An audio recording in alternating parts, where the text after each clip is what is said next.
So recently I finished reading Nassim Taleb's book, Skin in the Game, and it's a brilliant book. If you ever have time to read it, I definitely recommend it. It's essentially Taleb's thoughts on accountability and risk-taking, and why he thinks those things are so vital in order to have a well-functioning society. So today I wanted to go over some of the key takeaways that I took from the book. Also, share some of my own thoughts on some of the ideas that he outlined in the book. First off, he argues that any society which doesn't make people accountable for their actions, good or bad, will eventually fall apart. You want people to be scared of failure. Fear, love it or hate it, is a great motivator to get people off their asses and to hustle. It also deters the majority of people from cheating the system. We like to believe that people by their very nature are ethical and just, but the reality is, if people can cheat, they will cheat. So you need a system that actively discourages cheating.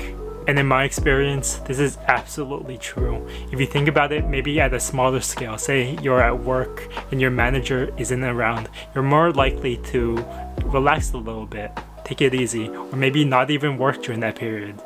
I know I've done that, but on the other hand, if they're staring you down, if they're watching your every move, you're more likely to be on your best behavior.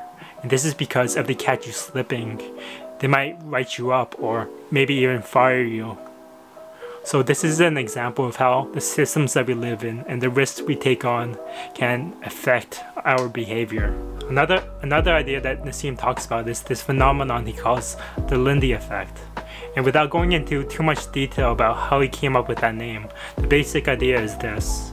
The best ideas tend to be those that have been battleground tested out in the open for the longest period of time. And the thought process behind this is that long-standing ideas have had the chance to go through more trials and tribulations. Millions or billions of people have had the chance to think about those ideas or criticize those ideas or disprove those ideas. So they've had the chance to fail. If it has survived despite all of that and not been replaced by something better, then it's probably a pretty good idea. Under the condition that the idea has been exposed to risk. If it has been artificially propped up and protected, then it doesn't count. I've actually never thought about this before, but to me, it makes sense. It's the basic idea behind evolution. Only the strong survive.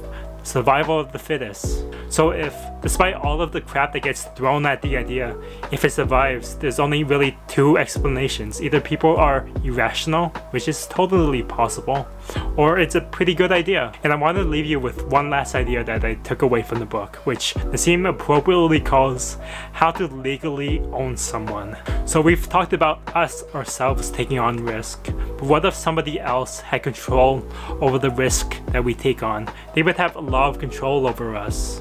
Think about a employee-employer relationship.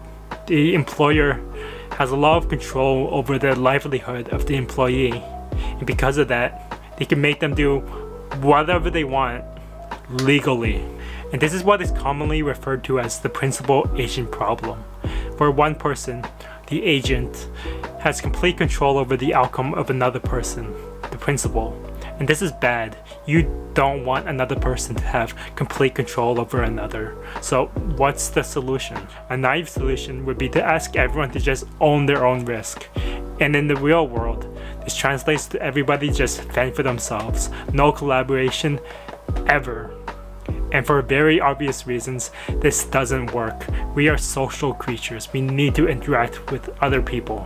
And so the solution that Nassim proposes is to set up systems in which both the principal and the agent carry the same amount of risk for their transaction with each other. So in our example, if your employer were to make you do something illegal, they'd feel the consequences of their actions and be punished. They would have skin in the game. And this is how you discourage them from cheating the system. And those are some of the ideas that I managed to take away from the book. If you're looking for something that will make you think, I definitely recommend it. I honestly probably need to reread it. A lot of things still zoom over my head. But anyways, until next time, peace.